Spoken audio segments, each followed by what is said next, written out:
मुझे लगता है वक़्त का जो बिल आया है, ये गेम चेंजर होगा। एक बात आपको याद होगा, आपके ही लास्ट ईयर का जो हमारा जयपुर कॉन्क्लेव हुआ था, महाकुंभ, उसमें आनंद रंगनाथन ने एक बात कही थी। वो अभी मोदी ने मान लिया ऐसा मुझे लगता है। आनंद रंगनाथन ने जयपुर के हमारे कॉन्क्लेव में एक बात बताई थी, सबका साथ सबका विकास वगैरह नहीं, जिनका विश्वास उनका ही विकास। मोदी जी और अमित शाह अब बिल्कुल उस लाइन पर चलेंगे जो रास्ता आनंद रंगनाथन ने जयपुर डायलॉग में तय करके दिया था, जिनका विश्वास उनका ही विकास। और उसका पहला अगर टप्पा है तो मैं मानता हूं वक्फ कानून जो ला रहे हैं, वक्फ का जो नया विधेयक लाया है, बिल लाया है, वो उसकी शुरुआत की। इस पर अगर सरकार गिरती है तो गिराने देंगे। हो जाए, फिर हो जाए। जब कोई बड़ा स्ट्राइक होने वाला होता है तो सरकार पहले तो बात नहीं करती, और जैसे जैसे कम दिन बच जाते हैं तो आप यूनियन वालों को क्या ऑफर देते, चलो बैठकर बात करते, तो वो तो नहीं करेगा, क्योंकि बैठकर बातें करने में 2 हफ्ते निकल गए तो फिर से स्ट्राइक की पहले से शुरुआत करनी पड़ती है तैयारी। तो ये पिछले चुनाव के लिए 1 साल मिला था इंडिया अलायंस बनाने को, अभी अगर वापस चुनाव आ जाए तो वो तैयारी कब करेंगे? देखो, एक बात मैंने जितना ऑब्जर्व किया है कि लोकसभा चुनाव के नतीजे आने के बाद वोटर बहुत डिस्टर्ब है कि ये क्या हो गया। मैं मानता हूं कि 240 हो गए, अच्छा हो गया, कोई बात नहीं, क्योंकि मोदी और एक रिकॉर्ड करके दिखाएंगे कि भाई मेजॉरिटी नहीं थी फिर भी सरकार चला के दिखाई, तो नरसिंह राव से हमारी ताकत ज्यादा है, हमारा रिकॉर्ड अच्छा है, वो दिखा देंगे।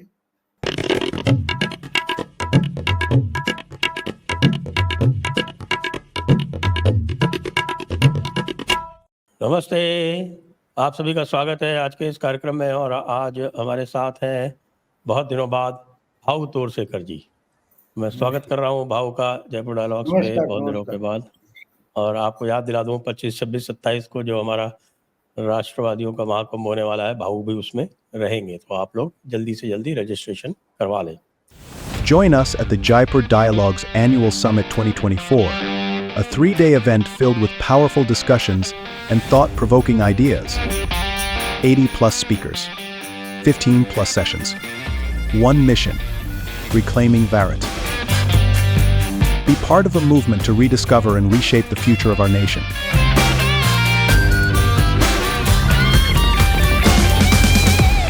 Register now. तो बाबू, आप एक मोदी जी चुनाव के बाद से लगभग चुप थे और कल अचानक उन्होंने चुप्पी तोड़ी है, तो इतने दिनों तक चुप क्यों थे? नहीं, जिनको जवाब देना है वो सवाल तो पूछे, सवाल तो खड़ा करे। एक बात साफ होती है ना, जिनको जवाब देना है तो उनके लिए उनके जवाब सुनना भी जरूरत है, और सुनना है तो चुप बैठना पड़ता है। यही तो राहुल गांधी की खामी है। वो सुनते ही नहीं और जवाब देना शुरू करते, उनको सवाल की जरूरत ही नहीं होती। तो मोदी जी की बात वैसी नहीं है, मोदी सुनते हैं पहले।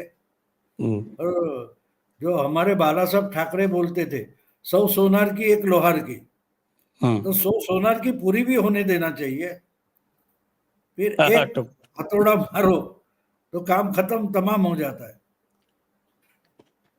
अभी तो भाई 100 सोनार की तो हमारे राहुल गांधी तो 100 में से 50 तो कराए जाके अमेरिका में। हाँ, वो तो किया उधर। देखो, राहुल गांधी जिनके साथ रहेगा उनके लिए ही प्रॉब्लम बनाएंगे ना। राहुल गांधी की वो, इसलिए तो मुझे राहुल गांधी बहुत पसंद है। अच्छा। हाँ, बिल्कुल पसंद है, क्योंकि मैं मानता हूँ कि आइंस्टाइन ने शायद उनको इमेजिन किया होगा कि ये क्या है। तो इन पर ही एक उनका कोट है कि जो अनाड़ी होते हैं वो बहुत कॉन्फिडेंट होते हैं, और बुद्धिजीवी हमेशा कंफ्यूज्ड होते हैं। बिल्कुल। तो राहुल गांधी का कॉन्फिडेंस मुझे बहुत पसंद है। राहुल गांधी आजकल जो है वो कॉन्फिडेंट होने के साथ साथ आक्रामक भी हो गए। हाँ, वो तो है। अभी अभी मैंने कल ही एक वीडियो देखा, तो उसमें कोई बहुत ओल्ड एज जर्नलिस्ट उनको बता रहा है कि जरा अपनी दादी से कुछ सीखो। जब चरण सिंह ने उनको अरेस्ट किया था, उसके कुछ दिनों बाद वो लंदन वगैरह कहीं गई थी, तो किसी ने पूछा कि भारत के जेल का अनुभव कैसा है, तो बोले मैं परकीय धरती पर हूं, तो इसमें मैं देश के बारे में कुछ गलत नहीं बोलूंगी। तो उनसे सीखो कुछ, ऐसा उस जर्नलिस्ट ने राहुल गांधी को बताया। ये वीडियो मैंने कल ही देखा है कोई।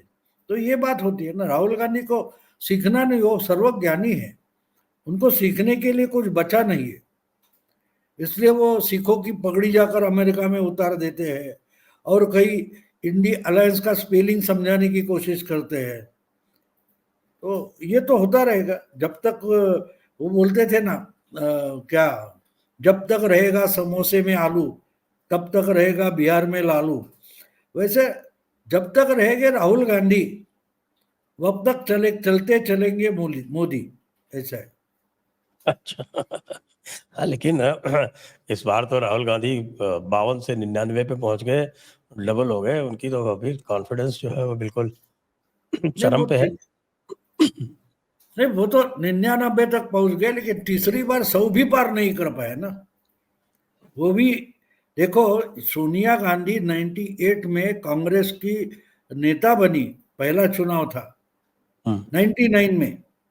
98 में वो राजनीति में आ गई, चुनाव चल रहा था तब। केसरी अध्यक्ष थे और कांग्रेस के सीटें कुछ 140 थी, और इसलिए केसरी को निकाल कर हकाल कर सोनिया गांधी को लाया गया। केसरी भी आए तो 140 थे नरसिंह राव के, इसलिए केसरी आ गए। केसरी फिर 140 थे तो सोनिया गांधी को लाया गया। फिर भी सोनिया गांधी की बुरी हालत थी तो 112 थे।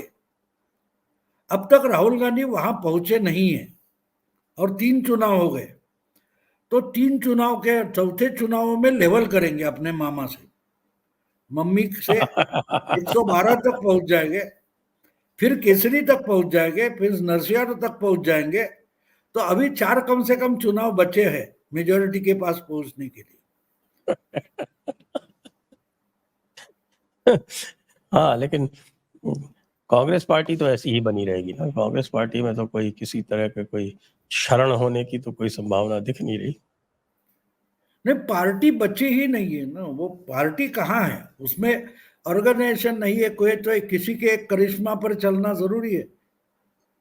जो देखो हमारे यहाँ मुंबई में ये जो कुछ ढाबे जैसे मुस्लिम बस्ती में ढाबे जैसे होटल होते, उसके बाहर कुछ भिखमंगे बैठे रहते। तो कोई सेठ आएगा, वो 1000-2000 रुपए होटल वाले को देता है, बोलता है इसमें से जितने लोगों को खाना खिला सकते हो खिला लो। तो ऐसे सेठ की प्रतीक्षा करते हुए बाहर बैठते हैं। वो पॉलिटिकल लैंग्वेज में उसको कांग्रेसमैन बोलते कि कोई करिश्मेटिक लीडर आ जाएगा, हमारी नैया पार लगा देगा। तो पार्टी कहाँ बची है? ऐसे सब लाचारों की पार्टी है। अपना अपमान सहन करते करते बैठो, और अगर आपके पास करतूत है तो बाहर निकल जाओ। बहुत सारी पार्टियां पड़ी हो, क्यों कांग्रेस में बचे हो आप इस ढंग से? तो उसको मैं पार्टी नहीं बोलता, एक जमावड़ा है गरीबों का, भिखमंगों का, तो वो बैठा है। देखो मैं आपको एक याद दिला दूं, 2013 की जुलाई में, शायद जुलाई या अगस्त में होगा, सितंबर होगा शायद 2013, जब मोदी का नाम फिक्स कर दिया बीजेपी ने, तो जयराम रमेश ने टाइम्स ऑफ इंडिया को, आप सर्च मार सकते हो मिलेगा आपको, इंटरव्यू दिया था और कहा था कि मोदी ये कांग्रेस के लिए स्वतंत्रता के बाद का सबसे बड़ा चैलेंज है। और दूसरा इंटरव्यू उन्होंने दिया था एक बार और कहा था कि हम तो 2019 के चुनाव में लगे हैं, 2014 के चुनाव के लिए कांग्रेसमैन काम कर रहे हैं और राहुल गांधी 2019 की तैयारी कर रहे हैं। तो उसको भी अब कितने साल हो गए, अब वही जयराम रमेश अब राहुल गांधी की आरती उतार रहे हैं, तो कांग्रेस मन की क्या कीमत है वो आप समझ लो। अगर हाँ, जयराम रमेश कैसे बुद्धिमान है राहुल गांधी बोल रहे हैं, तो आप क्या करोगे। उन्होंने एक बार टाइम्स को इंटरव्यू में बता दिया था 2017-18 में कि सल्तनत तो चली गई, लेकिन ये अभी बादशाह बने बैठे। ये जयराम रमेश ने टाइम्स के इंटरव्यू में कहा था। अगर वो आज राहुल गांधी को सुल्तान मान रहे तो कोई बुरी बात नहीं, नौटंकी में भी कोई भी सुल्तान होता है, वो पहराव पहना के खड़ा हो जाता है और बार बार तलवार निकालता नहीं, तलवार पर हाथ रख के ऐसा ऐसा करते रहता है। वैसे भाऊ एक बात तो कहनी पड़ेगी कि कांग्रेस ने खास तौर से सोनिया गांधी और सोनिया गांधी का जो क्लब है उसने मोदी को 2002 में ही पहचान लिया था, और 2002 से ही बल्कि जब वो गोधरा वाला कांड हुआ था तभी से समझ लिया था कि यही बंदा हमारे लिए चुनौती बनेगा, और तब से ही मोदी को किसी तरह से ठिकाने लगाने का उनका प्रयास आरंभ हो गया था। आप ध्यान कीजिए। नहीं, वो कहां से हो गया था देखो। अरे गुजरात जैसे दंगे सैकड़ों में हमारे यहाँ हुए, लेकिन उस एक दंगे के लिए मोदी का पहले से जो वीसा था वो भी कैंसिल करने तक गए थे। अकेली सोनिया गांधी नहीं है, उनका जो इंटरनेशनल क्लब है उन्होंने उसको कॉर्नर करने की कोशिश की। और कितनी 3-3 एसआईटी दूसरे किस पर लगी है मुझे बताइए। आज तक कोई चीफ मिनिस्टर है क्या कि जिसके खिलाफ 3-3 सुप्रीम कोर्ट से एसआईटी लाई गई, कि अमित शाह को 3.5 महीने के लिए अंदर डाल के रखा था, फिर उनको गुजरात से तड़ी पार कर दिया गया था। तो यही तो देखो, सोने को अग्नि परीक्षा करनी पड़ती है, और ये तो सोना है, ये तो सोना है। ये इनको क्या रोकेंगे। आप जितने ढंग से केंद्र की सत्ता हाथ में होते हुए स्टेट लीडर को, स्टेट पार्टी को सता सकते हो, उसकी पराकाष्ठा इन लोगों ने करके दिखाई थी 10 साल में, 2004 से लेकर 2014 तक। और उससे वो निकले, अग्निदिव्य करके निकले। आप क्या हराओगे उनको, या इनके बस की बात नहीं है।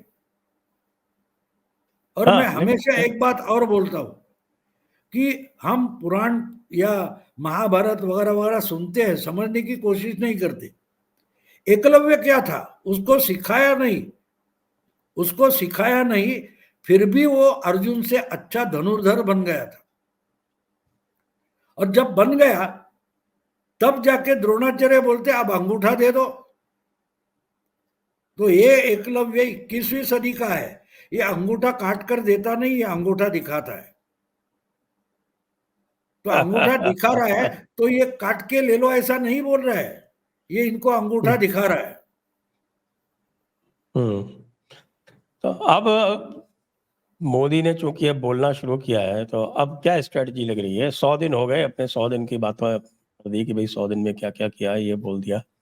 आगे का क्या प्लान है, आप क्या सोचते हैं अब आगे किस तरह से चलेगा। मुझे लगता है वक्त का जो बिल आया है ये गेम चेंजर होगा। एक बात आपको याद होगा, आपके ही लास्ट ईयर का जो हमारा जयपुर कॉन्क्लेव हुआ था महाकुंभ, उसमें आनंद रंगनाथन ने एक बात कही थी, वो अभी मोदी ने मान लिया ऐसा मुझे लगता है। आनंद रंगनाथन ने जयपुर के हमारे कॉन्क्लेव में एक बात बताई थी, सबका साथ सबका विकास वगैरह नहीं, जिनका विश्वास उनका ही विकास। मोदी जी और अमित शाह अब बिल्कुल उस लाइन पर चलेंगे जो रास्ता आनंद रंगनाथन ने जयपुर डायलॉग में तय करके दिया था, जिनका विश्वास उनका ही विकास। और उसका पहला अगर टप्पा है तो मैं मानता हूं वक्फ कानून जो ला रहे हैं, वक्फ का जो नया विधेयक लाया है, बिल लाया है, वो उसकी शुरुआत है। अगर विश्वास यहां नहीं है तो यहां से विकास की अपेक्षा मत करो, मत करो। तुमने खिलाफ वोट किया है तो तुमको बचाने वाला कानून है, उसकी धज्जियां उड़ाई जाएगी।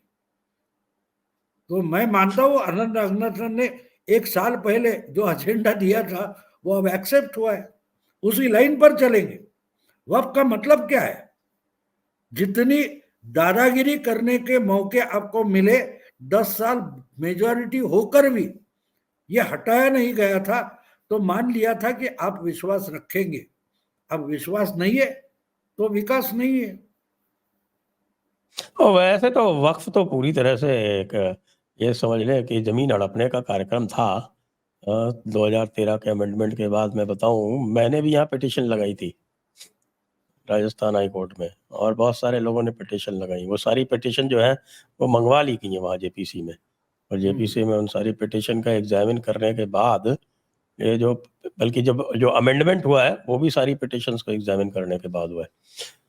और कल तो अमित शाह ने भी कह दिया, तो इसका मतलब ये है कि जो लोग उम्मीद कर रहे थे कि भाई जनता दल यूनाइटेड उनका मददगार हो जाएगा या टीडीपी उनकी सहायता को आ जाएगा, और कल अमित शाह के अनाउंसमेंट के बाद तो फिर सबकी आशाओं पर तुषारपात हो गया।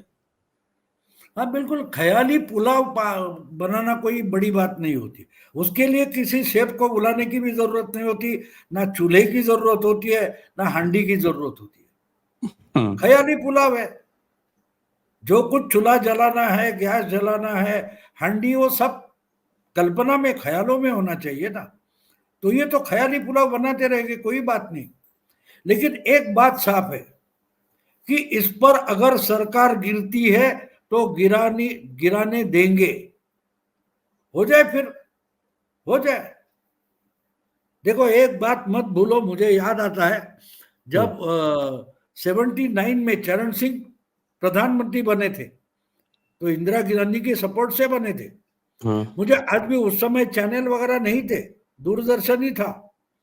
तो चरण सिंह का जो शपथ विधि था, वोट टेकिंग सेरेमनी, वो दिखाया गया था।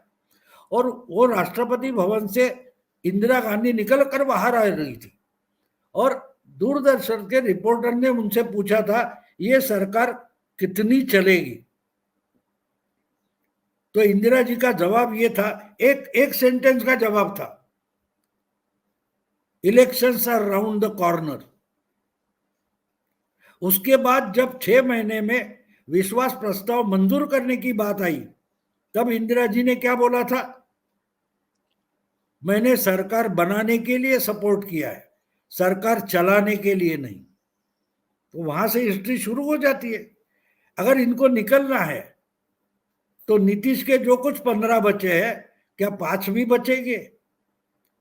10 साल के वनवास से निकलकर चंद्रा बाबू 2014 में फिर से मुख्यमंत्री बने थे। उनको अगर फिर से वनवास जाना है तो करो अपोज, कोई बात नहीं। मोदी का तो नुकसान नहीं कर पाए, ना नीतीश कुमार कर पाए, ना चंद्रा बाबू कर पाए। यही चंद्रा बाबू है, यही चंद्रा बाबू है। जब 2002 में मोदी ने विधानसभा बर्खास्त की थी, उस वक्त यही चंद्रा बाबू थे जो वाजपेयी की गवर्नमेंट से निकल गए थे, और उन्होंने डिमांड की थी मोदी को हटाओ, और गए वनवास। उन्होंने भी विधानसभा बर्खास्त की। जेम्स माइकल लिंगडो ने आंध्र का चुनाव नहीं लिया था, और जब लिया तब चंद्रशेखर राव, राजशेखर रेड्डी, सीपीआई सीपीएम सब इकट्ठे हो गए और चंद्रा बाबू हार गए। 10 साल के लिए चंद्रा बाबू वनवास चले गए थे। तो करे फिर से जाए वनवास। मोदी को क्या फर्क पड़ता है? मोदी को क्या फर्क पड़ता है? हमारे मराठी में मैं हमेशा बोलता हूं, हमारे मराठी में एक कहावत है, मेलेलो कोंबडा आगीला भीत नहीं। जो मरा हुआ मुर्गा है वो तंदूर से डरता नहीं है। ये समझ रहे कि मोदी जिंदा है, इसको यहां से सुई लगाएंगे, वहां से कुछ और करेंगे तो ये डरेगा। ये डरने वाला नहीं है।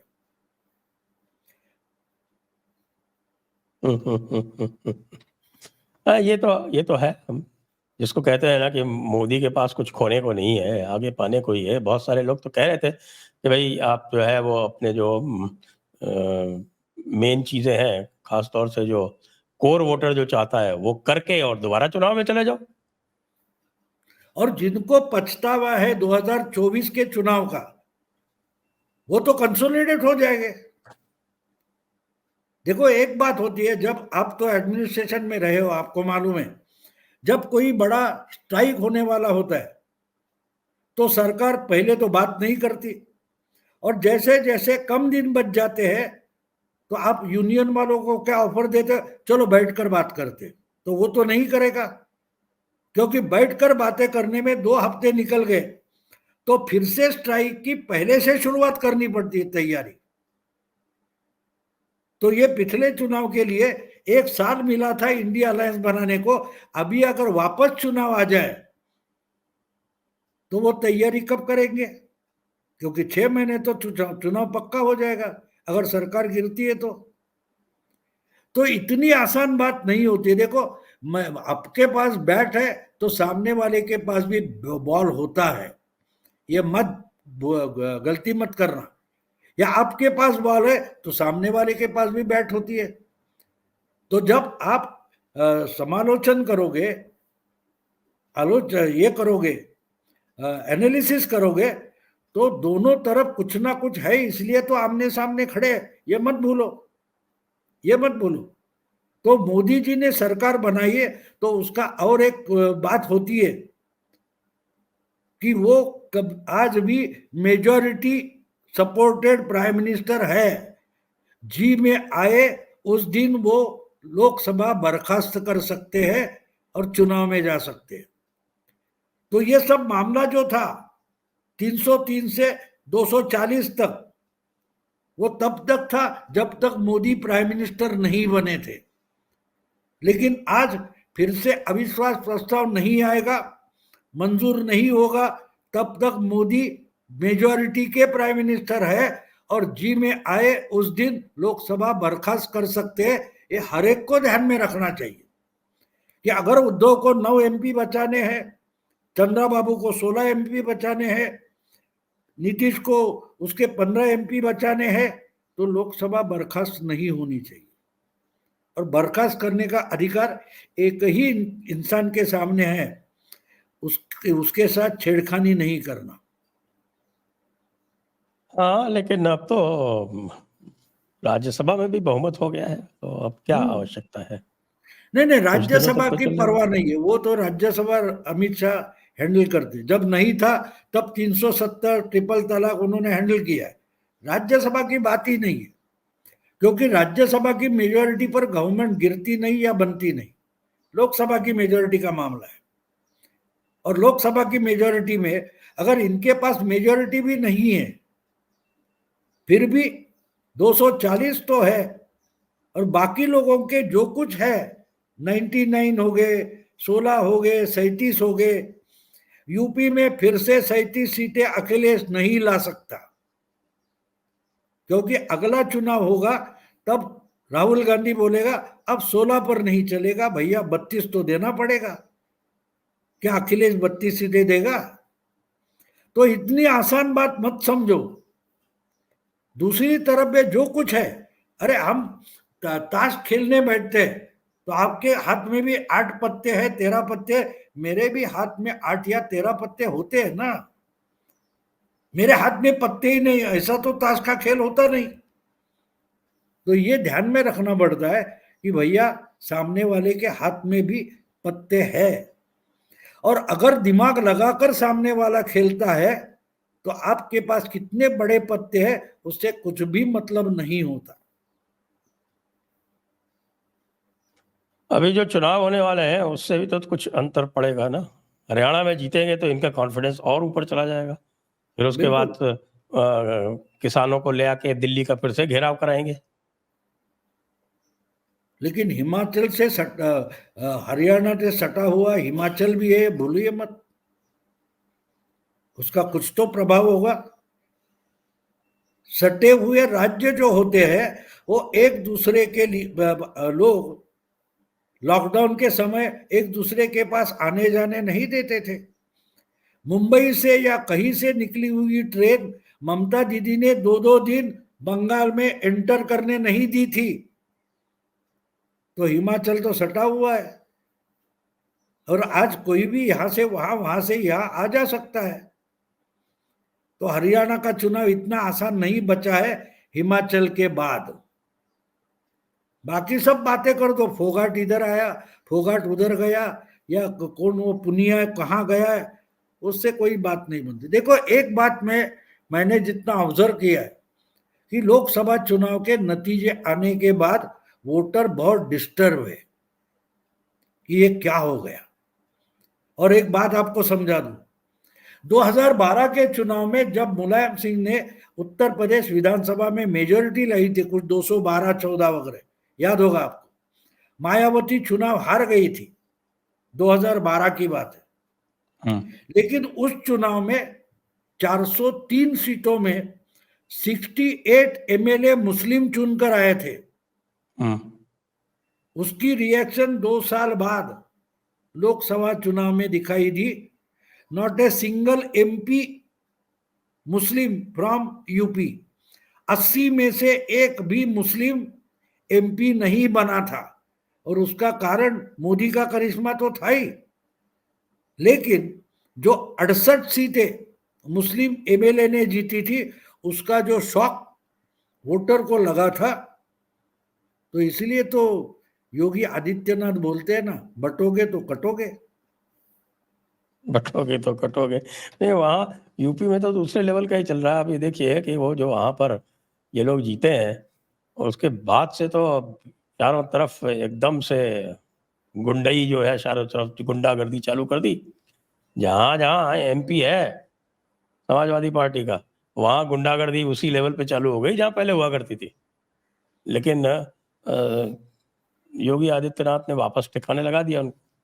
वो तो लगाएंगे ना, उनको कहां परवाह है। एक बात मत भूलो, एक बात मत भूलिए कोई भी, कि जिसका कोई फायदा नहीं होता उसका कोई नुकसान भी नहीं होता। ये बात समझना जरूरी है। अब ये खुद को लेफ्ट लिबरल वगैरह वगैरह बोलते हैं, लेकिन गधे समझते नहीं कि मार्क्स ने क्या कहा है, you have nothing to lose. क्या बोलता है मार्क्स? ये ऐसी लड़ाई है जहां तुम्हारे पास गंवाने के लिए कुछ है ही नहीं।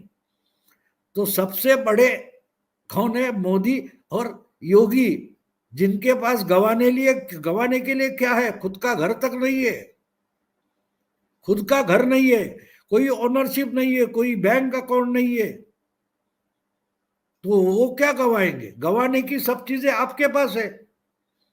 ताला वो लगाता है घर में या तिजोरी में जिसके पास कुछ माया पड़ी है। इनके पास क्या माया है, क्या संपत्ति है? तो सत्ता की क्या बात है, आज है कल नहीं होगी।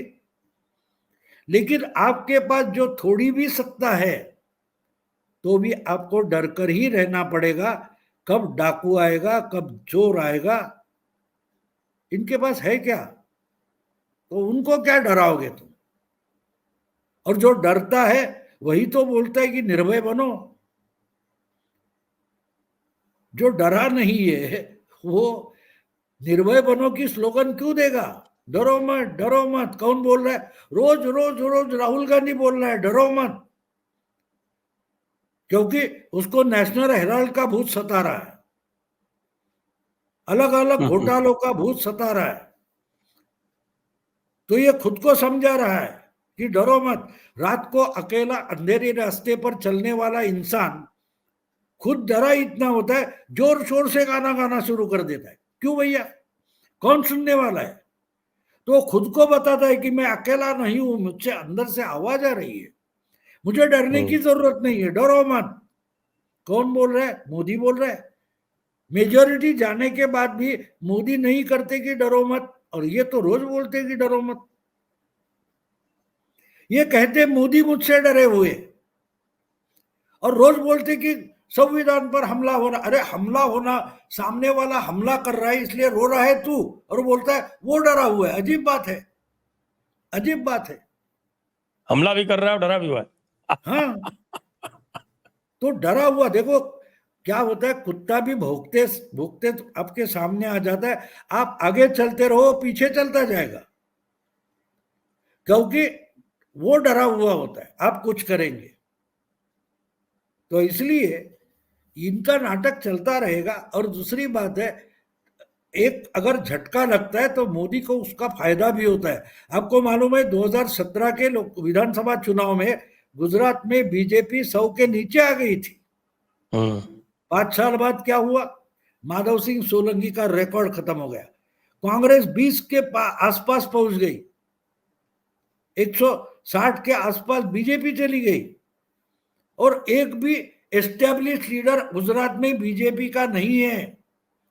भूपिंदर पटेल जो पहले बार एमएलए बना और 3 महीने के बाद डायरेक्टली चीफ मिनिस्टर बना, और उसके मंत्रिमंडल में एक भी अनुभवी मंत्री नहीं है, उसने रिकॉर्ड ब्रेक कर दिया। तो जो झटका लगता है वो अच्छा होता है। मैं मानता हूं कि 240 हो गए, अच्छा हो गया, कोई बात नहीं, क्योंकि मोदी और एक रिकॉर्ड करके दिखाएंगे कि भाई मेजॉरिटी नहीं थी फिर भी सरकार चला के दिखाई, तो नरसिंह राव से हमारी ताकत ज्यादा है, हमारा रिकॉर्ड अच्छा है, तो दिखा देंगे। आपको क्या लगता है ये वक्फ बिल पास होने के बाद में कि हिंदुत्व का और ज्वार आने वाला है? हाँ, आएगा, क्योंकि देखो वक्फ बिल पास होगा तो ये पराजय इंडिया अलायंस की होगी ना। वो मुस्लिम जो नेता है वो मानेंगे कि इनके साथ रहने से क्या फायदा है, इनके साथ रहने से क्या फायदा है, दंगे ये भी वक्त करेंगे। हमको वक्त सुरक्षित नहीं कर पाए, तो उसका परिणाम तो इंडिया अलायंस को भुगतना पड़ेगा। और जो उनमें से जो एक्स्ट्रा एग्रेसिव है वो तो रास्ते पर उतर आएंगे, वरना गुजरात में गणपति पंडाल पर पत्थर फेंके जाते हैं, हिमाचल में लोग रास्ते पर क्यों उतरे हैं? क्योंकि उनको लगता है कल आके हिमालय भी वक्फ बोर्ड की मालमत्ता मानी जाएगी, तो लोग आहिस्ते आहिस्ते, देखो आपको कितना घेराव हुआ है ये दिखाने के लिए वक्फ का सुधारना बिल जो लाया है, उसका कारण ये लोगों को मोदी और शाह बता रहे हैं, देखो तुम्हारा घर भी वक्फ में चला जा सकता है, तो बचाने के लिए तुमको उतरना पड़ेगा। मोदी और अमित शाह क्या करेंगे? घर तुम्हारा है, वोट तुम्हारा है, बचा लो अपना घर। घर बचाने का मामला है तो वोट बचाना पड़ेगा, नहीं तो आज वक्फ की प्रॉपर्टी बन जाएगी, आपकी जमीन आपका घर, कल तो आपका वोट भी आपका नहीं रहेगा। ये सिग्नल दिया जाता है और लोगों तक ये बिल्कुल पहुंचता है। मैं परसों सोलापुर में मेरा प्रोग्राम था, लेक्चर था, मैं गया था, वहां के लोग पूछ रहे थे क्या हमारी खेती, हमारा घर हमारा है भी या नहीं, ये क्या चल रहा वक्फ का है? है। तो ये देखो डर पैदा होता है। आपको कोरोना हो जाएगा तो मुंह पर मास्क लगाओ, पूरा हर कोई मुंह पे मास्क लगा के घूम रहा था ना, तो आपका घर भी निगला जाएगा, तो डर के मारे मास्क तो लगाना पड़ेगा। अब वो मास्क हिंदुत्व का है कि नहीं वो आप तय करो, मास्क तो लगाना पड़ेगा। तो वह इसीलिए लाया है, अगर पास हो या फेल हो उससे कोई मतलब नहीं, लोगों को ये मैसेज भेजना था कि देखो जो खुद को सेक्युलर मानते उन्होंने तुमको आज भी गुलाम बनाए रखा है, भले उनका सुल्तान ना हो, दिल्ली की सल्तनत ना हो, फिर भी आप आज भी गुलाम हो, क्योंकि जो सेक्युलर है उन्होंने कानून ऐसे बना के रखे कि आप सुल्तानों के गुलाम ही रहोगे। ये डर लोगों को दिखाना जरूरी था, तो इसलिए लाया। करना ही होता तो 10 साल पहले कर लेते, वहां उस समय कोई प्रॉब्लम नहीं था। आज इसलिए लाया है कि इसमें सामने वालों को नंगा होना पड़ेगा कि तू हिंदू है या तू सेक्युलर है यानी मुस्लिम है, ये बता दे, ये बता दे कि तू है कौन। उद्धव ठाकरे की हालत देखी, जब वक्फ बिल पेश किया गया हाँ, तो उद्धव ठाकरे के 9 एमपी हाउस के बाहर थे, और जब उनके घर पर मोर्चा लाया मुस्लिमों ने तो उद्धव ठाकरे बोले नहीं नहीं वक्फ की जमीन को हाथ नहीं लगाने दूंगा, यानी दुविधा में फंस गए। अखिलेश भी दुविधा में फंसेगा, ममता तो फंसी है, केजरीवाल फंसेगा, करो जाओ ओपनली मुस्लिमों के साथ जो, कोई फर्क नहीं पड़ता, ताकि हिंदुओं को पता चले कि ये नाम से जन्म से हिंदू है लेकिन हमारे हित में नहीं है। हमारा घर हमारी प्रॉपर्टी कौन बचाएगा? ये लोग नहीं बचाएंगे। ये लूटने के लिए उंगली दिखाई, इसकी भी ले लो उसकी भी ले लो, तो बचाएगा कौन? उसके साथ आना पड़ेगा। तो आपने जो पूछा कि वक्त से क्या फिर ज्वार आएगा, तो सोचिए। और आम आदमी ये सोचने लगा है। मैं सोलापुर के गांव में था तो मैंने लोगों से बात की है इस पर, तो वो पहली बार वक्त का अर्थ समझने लगे लोग। तो आहिस्ते आहिस्ते उसका प्रभाव बढ़ते जाता है। उसको समझाने के लिए इसलिए और एक बात बोल लूं, कल परसों की बात है, हम्म, संभाजी नगर यानी पुराना जो औरंगाबाद है हमारा मराठवाड़ा का, वहां पिछले मार्च में उद्धव ठाकरे की मीटिंग हुई थी। तब उन्होंने भाषण शुरू कहां से किया था? मेरे राष्ट्रवादी भाइयों बहनों माताओं, कल परसों हिंदू बांधुनो भगिनीनो, हिंदू आ गया वापस। उद्धव ठाकरे अच्छा, के मुंह में फिर से हिंदू बंधु वगैरह आ गया। तो ये तो महाराष्ट्र में वक्त क्या ये आपको लग रहा है वक्त का इसका? परिणाम है, वक्त गिल का परिणाम है ये। महाराष्ट्र में लोकसभा में तो बहुत बुरा परिणाम आया एनडीए का, तो उसके बाद से क्या परिवर्तन देख रहे हैं आप? चुनाव तो अब किसी भी दिन अनाउंस कर देंगे ये, तो हाँ, आपको क्या मेरा लगता है? ख्याल है विजयादशमी के बाद, दशहरे के बाद अनाउंस करेंगे, ऐसा मुझे, यानी हरियाणा और जम्मू कश्मीर का रिजल्ट आएगा तो 2-4 दिन में घोषित करेंगे और 20 नवंबर के पहले वोटिंग हो भी जाएगा, हो भी तो जाएगा। अब क्या चल रहा है?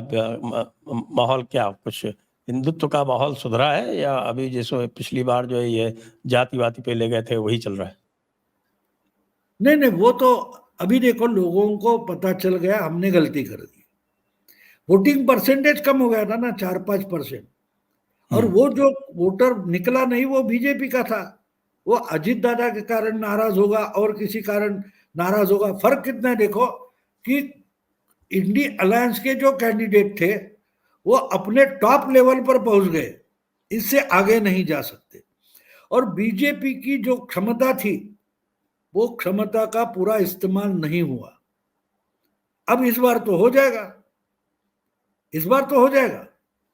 और पूरे इलेक्शन में महाराष्ट्र के इंडी अलायंस सिर्फ 2 लाख एग्रीगेट वोट से ज्यादा है और 0.3%, 1%, आधा परसेंट से भी ज्यादा नहीं है, 0.3%। मतलब आप समझ सकते हो, अगर पूरी ताकत बीजेपी लगाती है, शिवसेना बीजेपी लगाती है, तो बहुत बड़ा चमत्कार होने जा रहा है और दिखाई दे रहा है। पहली बात तो जिस ढंग से मातोश्री पर मुस्लिमों का मोर्चा आया उससे बहुत सारे लोग डिस्टर्ब हुए, इनकी हिम्मत कैसे हुई? जिस बाला साहब के घर के आसपास भी मुस्लिम घोषणा नहीं दे सकते थे, वहां दरवाजे पर आकर उद्धव को गद्दार तक बोला गया। उसे उसके चमचे कितने डिस्टर्ब रहे मालूम नहीं, लेकिन बहुत सारे मराठी लोग डिस्टर्ब है इससे, और इसका चुनाव पर परिणाम दिखाई देगा। जी, तो अजीत दादा कहाँ रहेंगे? क्या अजीत दादा बाहर जाने की कोशिश कर रहे हैं? हाँ, तो बाहर जाएंगे वो, लेकिन अभी देखो अजीत दादा की जान कहाँ अटकी है वो समझ लो। मैं तो मानता हूं कि अजीत दादा को चाचा ने ही भेज दिया था, भाई अब उधर जा मुझे गाली दे, इधर से मैं तुझे गाली दूंगा, लेकिन वहां जाकर कम से कम डेप्यूटी चीफ मिनिस्टर बनना, हमारे 8-10 लोगों को मिनिस्टर बनाना, यानी जो इनकमिंग माल माल है वो आता रहना चाहिए, मलिदा आता रहना चाहिए। तो वो तो चला। अब बचा है अजीत दादा के लिए जो गवर्नर अपॉइंटेड 12 एमएलसी होते हैं, उसमें अगर अजीत दादा रहते तो उनको 3 एमएलसी मिलेंगे, निकल गए तो नहीं मिलेंगे। तो जब तक वो एमएलसी डिक्लेयर नहीं होते तब तक अजीत दादा महायुति में रहेंगे, लेकिन सीट का बंटवारा जब शुरू हो जाएगा तब ये निकल जाएंगे, क्योंकि उनको इतनी सीटें नहीं मिलेगी और नहीं मिलनी भी चाहिए।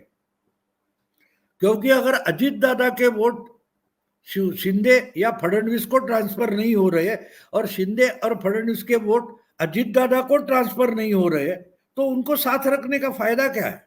दोनों का नुकसान है। इसके बजाय अजित दादा इंडिपेंडेंट लड़े या चाचा के साथ चले जाए तो दोनों का फायदा है, अजित दादा के भी फायदा हो सकता है। तो अजित दादा रहेंगे ऐसा मुझे, और अभी देखो उन्होंने पहले से शुरुआत कर दी। ये दोनों अलग से वो लाडली बहना का कैंपेन चला रहे, अजित दादा अपनी तरीके से अलग कैंपेन चला रहे। अर्थात सुनने वाले समझने वाले लोग जानते इनकी लाडली बहना जनता नहीं होती, इनकी लाडली बहना सुप्रिया है।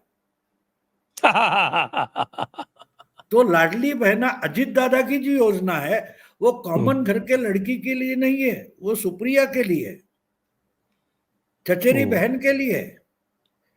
वो सर चचेरा ये शब्द निकालते हैं, वरना असली योजना अजित दादा की जो है मेरी लाडली चचेरी बहना, ऐसा है।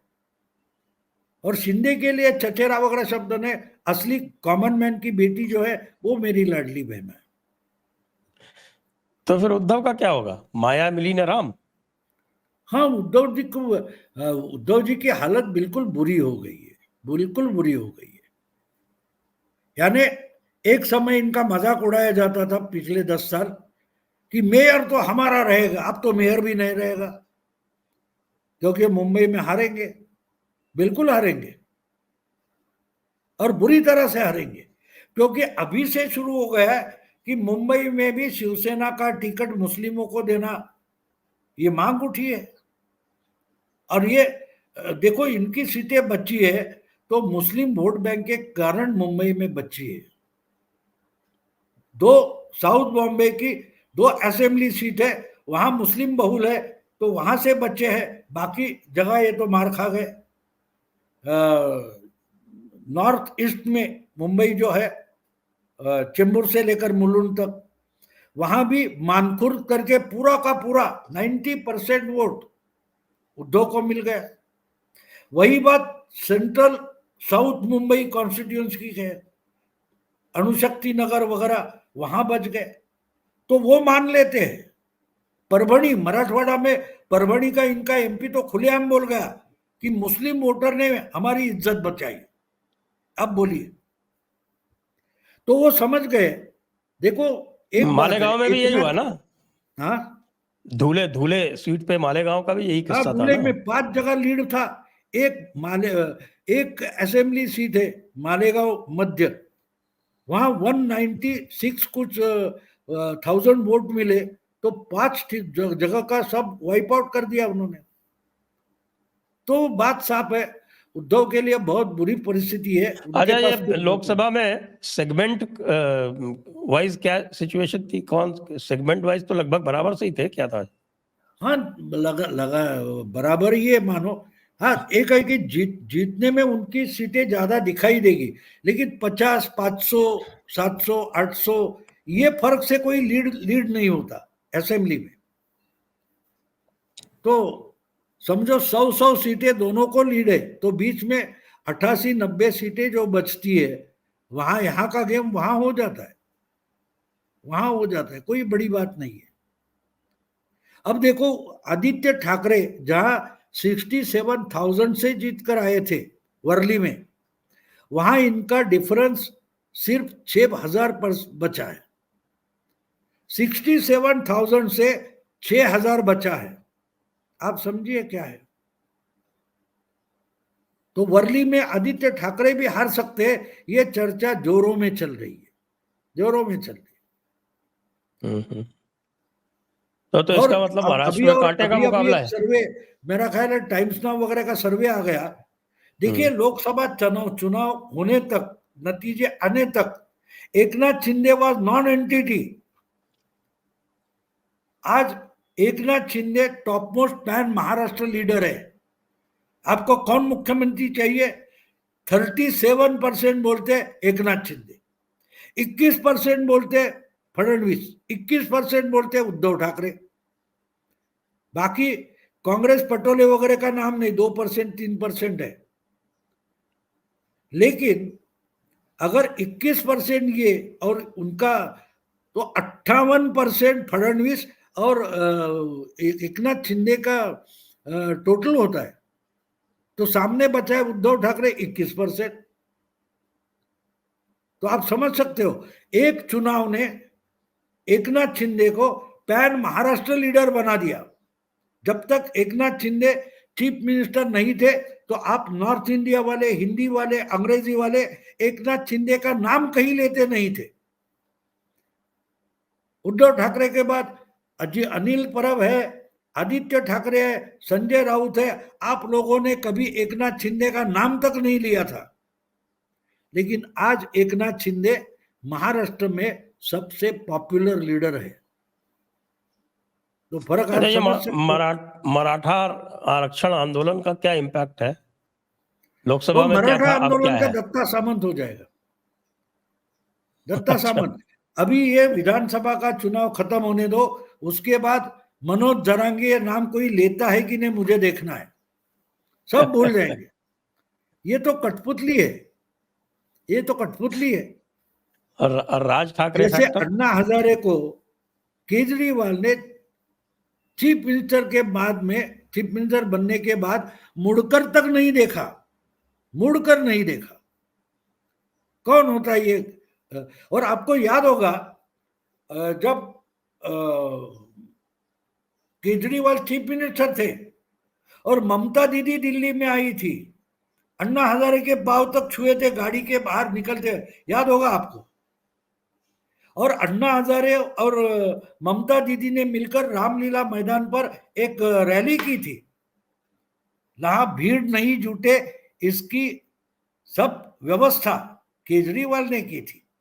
और भीड़ नहीं जुटी इसलिए अन्ना हजारे उस रैली में गए ही नहीं, बेचारी अकेली ममता को काम चलाना पड़ा था, आपको याद होगा। हाँ, तो मनोज जरांगे की हालत और मराठा आरक्षण की स्थिति विधानसभा चुनाव के बाद क्या होती है देखिए, मजे मजे ले लो। आज अन्ना हजारे का नाम तो कोई नहीं लेता, लेकिन उस समय तो हवा में उड़ रहे थे अन्ना हजारे। आज केजरीवाल भूल गए, सब लोग भूल गए, किसी को याद तक नहीं अन्ना हजारे कौन होता है। तो ये बात तो होती रहती है। तो अभी उनका जमाना है तो चलता रहेगा। अच्छा, राज ठाकरे का क्या फैक्टर है? हाँ, राज ठाकरे की एक बात ऐसी है कि वो स्टेडीली, मैं हमेशा, मुझे मराठी में बहुत सारे लोग टोकते हैं कि आपको राज ठाकरे के बारे में सॉफ्ट कॉर्नर है, तो ऐसी बात नहीं है। मैं राजनीति का एक स्टूडेंट रहा हूं। जो आज राज ठाकरे की तरफ देखकर जो कमेंट करते हैं वो भूल जाते हैं कि 75 से लेकर 85 तक, 75 टू 85 बाला साहब ठाकरे की स्थिति क्या थी। सब पॉलिटिकल एनालिस्ट बोल रहे थे शिवसेना तो खत्म हो गई। इमरजेंसी के बाद राजीव गांधी प्राइम मिनिस्टर होने तक का जो समय 10-12 साल का, वो आप देखे तो लोगों ने माना था कि शिवसेना का मामला खत्म हो गया, शिवसेना इज अ हिस्ट्री। 87 के बाद शिवसेना बाउंस बैक हो गई। तो राज ठाकरे को मैं उसी तरीके से देख रहा हूं, समझने की कोशिश कर रहा हूं। ठीक है, पिछले देखो इमरजेंसी, जनता पार्टी की जनता वेव वगैरह वगैरह चल रहा था, उस वक्त शिवसेना मार्जिनलाइज हो गई थी। लेकिन जब वो सेंट्रल फोर्स कम हो गया तो शिवसेना उभर कर आ गई। तो मन से उभर कर आ सकती है, और इस ढंग से अगर बातें कम करके राज ठाकरे कुछ जुगाड़ कर रहा है तो उसका परिणाम हमको आने वाले विधानसभा में दिखाई दे सकता है। शुरुआत उसका तो नुकसान एनडीए को ही होगा ना? नहीं नुकसान होगा, बिल्कुल नहीं। उसका नुकसान एनडीए को, देखो शिवसेना बढ़ी, उसका नुकसान कांग्रेस को नहीं हुआ। शिवसेना ने पूरे लेफ्ट लिबरल, पीडब्ल्यूवी पार्टी थी, रिपब्लिकन पार्टी थी, जनता पार्टी थी वगैरह, ये सब पार्टियां थी, वो खत्म हो गई। उन सब का एंटी कांग्रेस वोट था, वो शिवसेना के पास चला गया। इसलिए तो बीजेपी शरद पवार का साथ छोड़कर बाला साहब के साथ आ गई,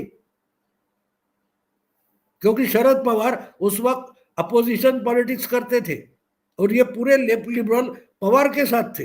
पवार कांग्रेस में चले गए तो जो वैक्यूम पैदा हो गया उसमें बाला साहब आ गए, शिवसेना आ गई, शिवसेना पैन महाराष्ट्र पार्टी बन गई। तो जब उद्धव ठाकरे और अजित दादा इन दोनों की पार्टियां मार्जिनलाइज हो रही है तो वो स्पेस ऑक्यूपाई करने के लिए किसी को तो आगे आना पड़ेगा, और मैं मानता हूं कि राज ठाकरे उसकी तैयारियां कर रहे हैं, क्योंकि इन दोनों के, उद्धव के फॉलोअर्स है और अजित दादा के फॉलोअर्स है, वो फ्रस्ट्रेट होते जा रहे हैं। तो उनके लिए राज ठाकरे उम्मीद की किरण लेकर आ सकते हैं। जी, तो आपका बहुत बहुत धन्यवाद भाऊ। दर्शकों को भी बहुत बहुत धन्यवाद आज की चर्चा के लिए। बहुत बहुत धन्यवाद। जय हिंद, जय भारत, वंदे मातरम।